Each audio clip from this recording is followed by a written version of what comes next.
अस्सलाम वालेकुम रहमतुल्लाहि बरकातुहू। आओ डिजिटल तरीके से उर्दू पढ़ना लिखना सीखे में प्यारे बच्चों, आज हम हाय मुख्तफ़ी की मिसालें देखेंगे। उससे पहले हमारे चैनल को ज़रूर सब्सक्राइब कीजिए। इस वीडियो को शुरू से आखिर तक देखिए। चैनल के प्लेलिस्ट में ज़रूर विजिट दीजिए। आइए दोस्तों, जानते हैं हाय मुख्तफ़ी की मिसालें। अल्फाज के आखिर में आने वाली ओ ह मुख्तसर ज़बर की तरह अदा की जाती है, हाय मुख्तफ़ी कहलाती है। ऐसी ह जो लिखी जाती है मगर पढ़ी नहीं जाती। मसलन कलकत्ता, सख्ता, बच्चा, दीवाना। प्यारे बच्चों, यहाँ पे आखिर में जो ह इस्तेमाल की गई है ये अलिफ की आवाज़ पैदा करती है, ध्यान में रखिए। आइए दोस्तों, मज़ीद मिसालें देखते हैं। सादा, रोज़ा, तारा, बारा, पारा, वालिदा,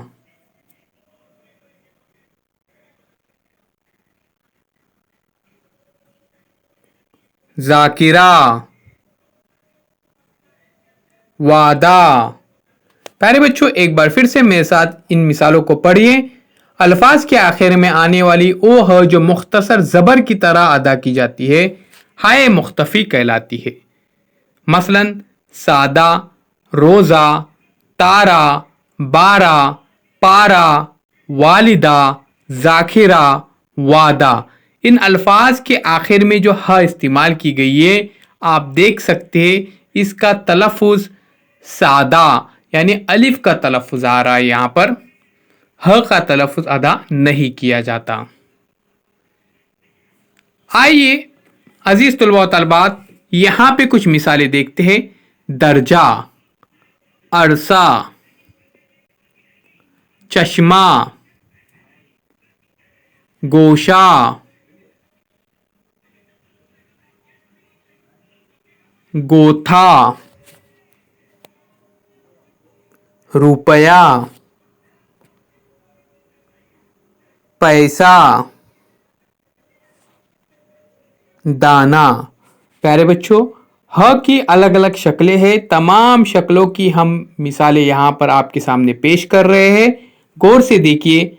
दर्जा, अरसा, चश्मा, गोशा, गोता, रुपया, पैसा और दाना। इन मिसालों को लिखिए, याद कीजिए, समझने की कोशिश कीजिए कि हाय मुख्तफ़ी किसे कहते हैं। प्यारे बच्चों, उर्दू कायद के अंदर अगर आपको कोई भी परेशानी हो तो ज़रूर बताना कमेंट्स के ज़रिए। उम्मीद करता हूँ ये वीडियो आपको पसंद आएगा।